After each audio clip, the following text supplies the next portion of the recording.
Hello everyone, good morning to all of you. Once again, welcome back on my YouTube channel Learn with Concept by Archana Sharma. I think आप सभी better होंगे, अच्छे होंगे, अपने घरों में होंगे और सेफ होंगे, सुरक्षित होंगे विद कोविड-19. हाँ ठीक है, हमारा कोर्स 6 चल रहा था. कोर्स 6 के बहुत सारे टॉपिक पढ़ा दिए मैंने, आप उनकी वीडियोस देख लीजिएगा. और जो हमारा मेजर इंपॉर्टेंट टॉपिक चल रहा था, रोल ऑफ वुमेन की बात की थी हमने वैदिक पीरियड में. हमने आपको थोड़ा सा वैदिक पूरा डिटेल में करा दिया है. और बौद्ध भी थोड़ा सा डिस्कस किया था कि बौद्ध पीरियड में कंडीशन कैसी थी, ख़राब थी, इस तरह की कंडीशन की कैसी थी, पहले से बेटर थी या क्या थी, इम्प्रूवमेंट थी.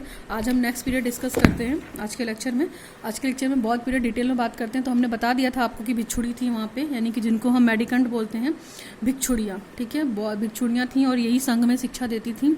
संघ बोल सकते हैं आप, मठ या विहार बोल सकते हैं. मैंने बताया था प्रीवियस वाले लेक्चर में, आप उसको देख लीजिएगा एक बार.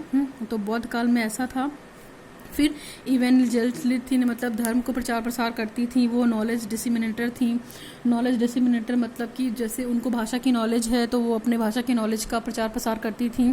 ठीक है, गुरु को बौद्ध धर्म का प्रचार प्रसार कर रही थी पूरे देश में विदेश में, घूम घूम कर संसार में, कि बौद्ध धर्म क्या है, उसके प्रचारक कौन है, और ये सारी चीज़ें थी.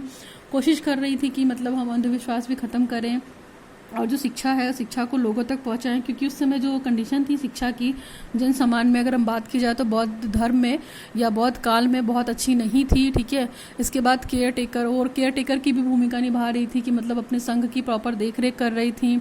और जो उनके पति होते थे, जब मतलब भिक्षुणियों के, तो उनकी भी देख रेख वो कर रही थी, जिससे वो जुड़े रहते थे. फिर अपने मठ को देखती थी, अपने विहार को देखती थी, धर्म का प्रचार प्रसार करती थी. ये सारी चीज़ें थी स्त्रियों की उस समय, मेन यही रोल था. और देखा जाए तो पर्टिकुलर कोई बहुत ज़्यादा स्पेशल वुमेन नहीं थी उस समय, मतलब बौद्ध पीरियड में, कि कोई शिक्षा प्राप्त करे. हाँ, महात्मा महामाया गौतमी का नाम लिया जाता है, जो कि मैंने पिछले वाले पीरियड में बताया. महामाया गौतमी का नाम लिया जाता है. ठीक है, तो ये उस समय थी.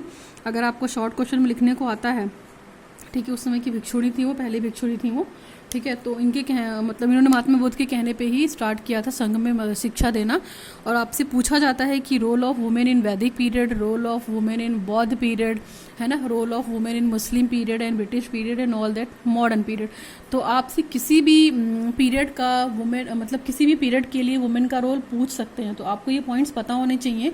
और ये शॉर्ट में ही आता है क्वेश्चन. ठीक है, बाकी लॉन्ग में देंगे तो आपको चारों पीरियड हो सकता है एक साथ पूछ सकते हैं. बट अगर शॉर्ट में देंगे तो पर्टिकुलर एक एक पीरियड के बारे में अलग अलग से पूछ सकते हैं, कि वैदिक पीरियड में स्त्रियों की भूमिका क्या थी, है ना, या बौद्ध पीरियड में स्त्रियों की भूमिका क्या थी. तो इस तरह के क्वेश्चंस आते हैं, आप देख लीजिएगा.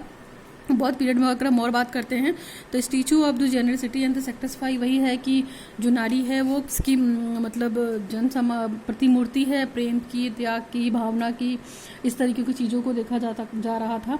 ठीक है, तो कुछ ना कुछ करते करते किसी तरीके से शिक्षा का प्रमोट हुआ. लेकिन वैदिक के कंपैरिजन में, वैदिक काल के कंपैरिजन में या वैदिक काल के पीरियड के कंपैरिजन में, यहाँ पे बौद्ध शिक्षा की जो महिलाएं थीं या बौद्ध काल की जो शिक्षित महिलाएं थी वो कम थी, गिनी चुनी थी, और उनको प्रॉपर में शिक्षा नहीं मिल पाई थी. बहुत गिने चुने लोगों को मिलती थी.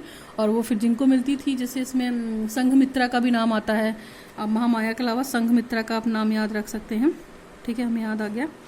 संघमित्रा थी, वो भी इस समय लिटरेट थी, लेकिन बहुत बाउंडेशंस के बाद, ऐसा नहीं है कि ये लोग फ्री थी. एक पद्मा करके थी. ठीक, तो ये सारे नाम आप याद रखिएगा, आपका क्वेश्चन अच्छा हो जाएगा, क्योंकि इफेक्टिव हो जाता है क्वेश्चन फिर इससे. ठीक, तो ये तो वैदिक पीरियड का था, बौद्ध पीरियड का था. तो वैदिक और बौद्ध डिस्कस हो गया आपका, कि वुमेन्स की कंडीशन क्या थी, वुमेन्स का रोल क्या था. अभी हम फटाफट आ जाते हैं अपने मुस्लिम काल पे, जिसको हम मुस्लिम पीरियड या मीडियावल पीरियड भी बोलते हैं, या मध्यकाल भी आप कह सकते हैं इसको. इसीलिए इसको मीडियावल पीरियड बोलते हैं, कि मध्यकाल है ये, और मुस्लिम काल यानी मुसलमानों का काल था. तो आपको बता दूं मैं कि जो मुस्लिम काल में शिक्षा थी, मुस्लिम काल के नाम से तो इसको जानते ही जानते हैं. आपको पता है कि इस टाइम पे आते आते तक स्त्रियों की स्थिति बहुत ख़राब हो गई थी. प्राचीन काल में तो फिर भी बहुत अधिक था. प्राचीन काल में अगर बात की जाए तो बहुत अधिक था. ठीक है, उसके कंपैरिजन में यहाँ पे बहुत सी चीज़ें कम हो गई हैं. मध्यकाल आ गया था. यहाँ पे देखिए पॉलिटिकली सारी चीज़ें डिस्टर्ब थी, और यहाँ पे राजाओं का शासन हो गया था. और एक के बाद जो वंश वगैरह थे उस समय, जो उनके शासक थे वो सारे चेंज होते थे.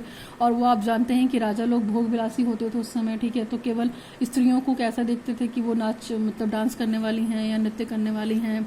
स्त्रियों को भोग विलास की दृष्टि से देखा जाता था. तो ये सारी चीज़ें थी. उनको शिक्षा में कोई रुचि नहीं थी. क्यों? क्योंकि वो अपनी पॉलिटिक्स में बिजी थे. ठीक है, और अपनी जनता के लिए कोई इतना उनके पास टाइम नहीं था.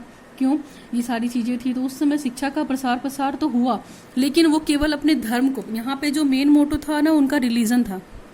यानी कि मुस्लिम काल के लोग क्या था कि हर व्यक्ति को मुस्लिम धर्म के बारे में बताओ और हर व्यक्ति को मुस्लिम धर्म अडॉप्ट करने के लिए बोलो।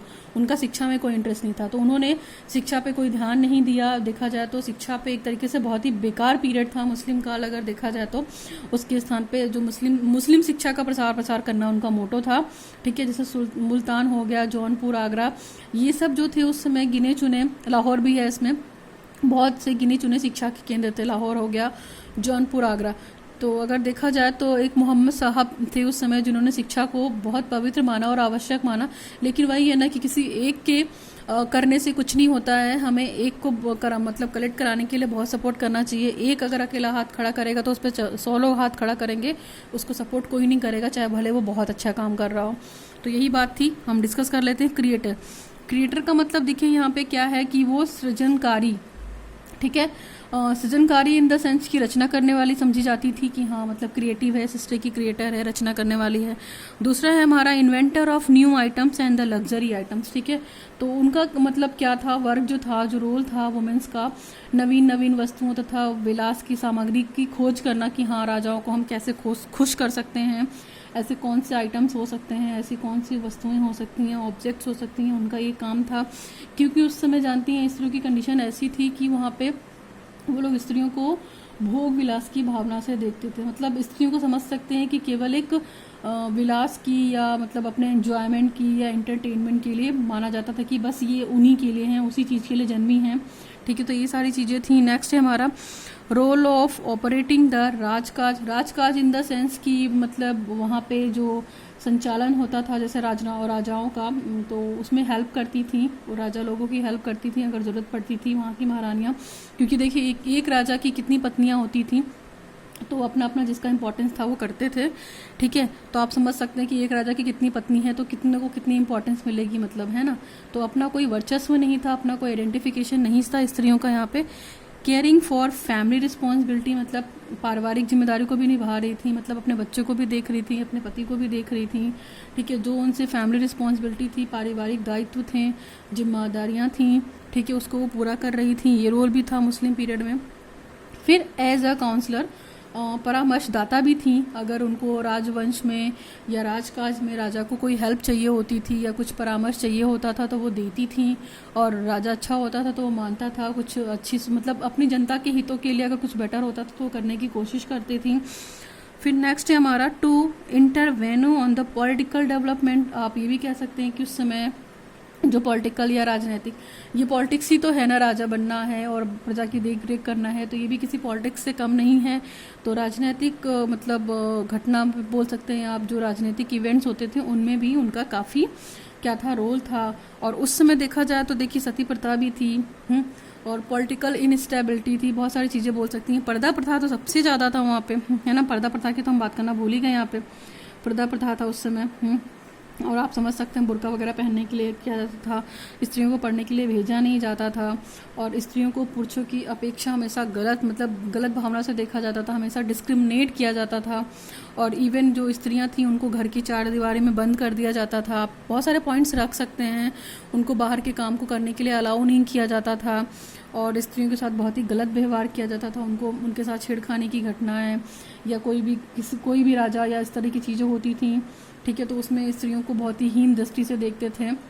उस समय जो सेंटर थे मकतब और मदरसे थे, अगर देखा जाए तो उस समय मकतब और मदरसे थे तो वहीं पे थोड़ी बहुत शिक्षा मिलती थी, वो भी गिनी चुनी लोगों को, मकतब एंड मदरसा। ठीक है, तो ये दो वहाँ पे टीचिंग इंस्टीट्यूट थे जहाँ पे शिक्षा दी जाती थी, वो भी गिनी चुनी लोगों को दी जाती थी जो मतलब बहुत ही अच्छे फैमिली बैकग्राउंड से बिलोंग करती थी। तो उस समय शिक्षा की कंडीशन बहुत अच्छी नहीं थी, क्योंकि देखिए वो लोग अपना मुस्लिम धर्म चला रहे थे। मकतब मदरसा में जाहिर सी बात है कि उनके रिलीजन से रिलेटेड शिक्षा, और जो मकतब मदरसा में शिक्षा दी जाती थी वो रिलीजन से रिलेटेड दी जाती थी, है ना। उनके मुस्लिम धर्म के बारे में बताया जाता था। तो जो हिंदू लोग थे वो लोग क्यों मुस्लिम धर्म को पढ़ना चाहेंगे, वो तो अपने हिंदू धर्म को पालना चाहेंगे।